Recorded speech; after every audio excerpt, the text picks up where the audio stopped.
ಕರ್ನಾಟಕದ ಇತಿಹಾಸದಲ್ಲೇ ಅತಿದೊಡ್ಡ ನಕ್ಸಲ್ ಶರಣಾಗತಿ. ಚಿಕ್ಕಮಗಳೂರಿನಲ್ಲಿ 6 ನಕ್ಸಲರ ಶರಣಾಗತಿಗೆ ಕ್ಷಣಗಣನೆ. ಸರ್ಕಾರದ ಮುಂದೆ ನಕ್ಸಲರಿಟ್ಟಿರುವಂತಹ ಬೇಡಿಕೆಗಳೇನು? ವಿಕ್ರಮ್ ಗೌಡನಿಗೂ ಅವಕಾಶ ನೀಡಬೇಕಿತ್ತು ಎಂದು ಹೇಳಿದ್ಯಾರು? ಈ ಸುದ್ದಿಯನ್ನು ನೋಡೋಣ ನಕ್ಸಲ್ ಶರಣಾಗತಿ ನ್ಯೂಸ್ ಟಾಪ್ನಲ್ಲಿ.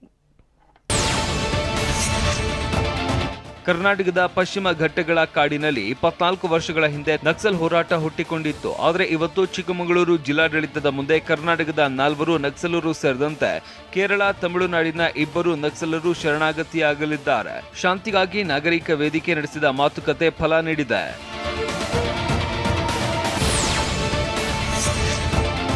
ಕರ್ನಾಟಕದ ಮೋಸ್ಟ್ ವಾಂಟೆಡ್ ನಕ್ಸಲ್ ಚಿಕ್ಕಮಗಳೂರು ಜಿಲ್ಲೆ ಶೃಂಗೇರಿಯ ಮುಂಡಗಾರು ಲತಾ ಶರಣಾಗಲಿದ್ದಾರೆ. ಇವರ ಜೊತೆಗೆ ಬಾಳೆಹೊಳೆ, ಕಳಸದ ವನಜಾಕ್ಷಿ, ರಾಯಚೂರಿನ ಮಾರೆಪ್ಪ ಅರೋಳಿ, ದಕ್ಷಿಣ ಕನ್ನಡ ಜಿಲ್ಲೆ ಕುಂತಲೂರಿನ ಸುಂದರಿ ಸೇರಿದಂತೆ ಕೇರಳ ರಾಜ್ಯದ ಜೀಶಾ ಮತ್ತು ತಮಿಳುನಾಡಿನ ವಸಂತ ಅಲಿಯಾಸ್ ರಮೇಶ್ ಶರಣಾಗತಿಯಾಗಲಿದ್ದಾರೆ.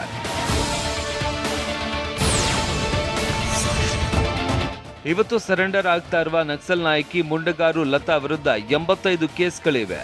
ಸುಂದರಿ ವಿರುದ್ಧ 71, ಜೈನ ವಿರುದ್ಧ 50 ಪ್ರಕರಣಗಳಿವೆ. ನಕ್ಸಲ್ ವನಜಾಕ್ಷಿ ವಿರುದ್ಧ 29 ಪ್ರಕರಣಗಳಿವೆ. ತಮಿಳುನಾಡಿನ ನಕ್ಸಲ್ ಕೆ ವಸಂತ ವಿರುದ್ಧ 8 ಕೇಸ್ಗಳಿವೆ. ಕೇರಳ ಮೂಲದ ನಕ್ಸಲ್ ಜೀಶಾ ವಿರುದ್ಧ 17 ಕೇಸ್ಗಳಿವೆ.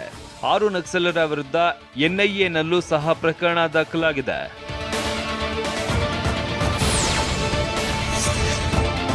ಶಾಂತಿಗಾಗಿ ನಾಗರಿಕ ವೇದಿಕೆ ಹಾಗೂ ಶರಣಾಗತಿ ಕಮಿಟಿ ಸದಸ್ಯರು ಕಾಡಿಗೆ ತೆರಳಿ ಮನವೊಲಿಸಿದ್ದಾರೆ. ಶಿವಮೊಗ್ಗದ ಶ್ರೀಪಾಲ್ ಸೇರಿದಂತೆ ಹಲವು ನಕ್ಸಲರನ್ನ ಮನವೊಲಿಸಿ ಮುಖ್ಯವಾಹಿನಿಗೆ ಕರೆತರುವಲ್ಲಿ ಯಶಸ್ವಿಯಾಗಿದ್ದಾರೆ. ಇವರ ಸಭೆಯ ಫೋಟೋಗಳು ಟಿವಿ9ಗೆ ಲಭ್ಯವಾಗಿದೆ. ಅಷ್ಟೇ ಅಲ್ಲ, 6 ಮಂದಿ ನಕ್ಸಲರು ಸರ್ಕಾರ ತಮ್ಮ ಬೇಡಿಕೆಗೆ ಒಪ್ಪಿದ ಹಿನ್ನೆಲೆ ಸಮಾಜದ ಮುಖ್ಯವಾಹಿನಿಗೆ ಮರಳುತ್ತಾ ಇರುವುದಾಗಿ ಮುಂಡಗಾರು ಲತಾ ತಿಳಿಸಿದ್ದಾರೆ.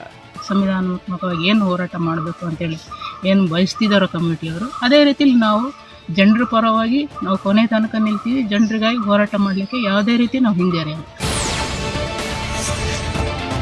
ನನ್ನ ಹುಟ್ಟೂರಿನ ಶಾಲೆಯ ಅಭಿವೃದ್ಧಿಗೆ ಹಣ ನೀಡಬೇಕು ಅಂತ ಶರಣಾಗ್ತಾ ಇರುವ ನಕ್ಸಲ್ ಜಯಣ್ಣ ಹೇಳಿದ್ದಾರೆ. ಸಭೆ ಬಳಿಕ ಮಾತನಾಡಿರುವ ಅವರು, ಸರ್ಕಾರದ ಪ್ಯಾಕೇಜ್ ಹಣದ ಅರ್ಧವನ್ನ ಶಾಲೆಗೆ ನೀಡಬೇಕು, ನಾವು ಮುಖ್ಯವಾಹಿನಿಗೆ ಬರುತ್ತೇವೆ ಅಂತ ಜಯಣ್ಣ ಹೇಳಿದ್ದಾರೆ. ನನ್ನ ಹುಟ್ಟೂರಾದ ಅರೋಲಿ ಗ್ರಾಮದಲ್ಲಿರೋ ಕಿರಿಯ ಪ್ರಾಥಮಿಕ ಶಾಲೆಗೆ ಇಂದು ನಾವು ವರ್ಗಾಯಿಸಬೇಕಂತೇಳಿ ನಾನು ಕೇಳ್ಕೊಳ್ತೀನಿ.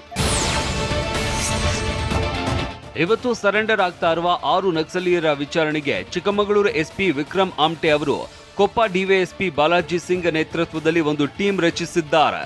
ಈಗಾಗಲೇ ಪಶ್ಚಿಮ ವಲಯದ ಐಜಿಪಿ ಅಮಿತ್ ಸಿಂಗ್ ಚಿಕ್ಕಮಗಳೂರಿನಲ್ಲಿ ಮೊಕ್ಕಾಂ ಹೂಡಿದ್ದು, ಇವತ್ತು ಸಂಜೆ ವಿಶೇಷ ನ್ಯಾಯಾಲಯದ ಮುಂದೆ 6 ನಕ್ಸಲರನ್ನ ಹಾಜರುಪಡಿಸಲಿದ್ದಾರೆ. ನಕ್ಸಲರ ವಿಚಾರಣೆಗೆ ಎನ್ಐಎ ಮತ್ತು ರಾಷ್ಟ್ರೀಯ ಗುಪ್ತಚರ ಇಲಾಖೆ ಅಧಿಕಾರಿಗಳು ಸಜ್ಜಾಗಿದ್ದಾರೆ.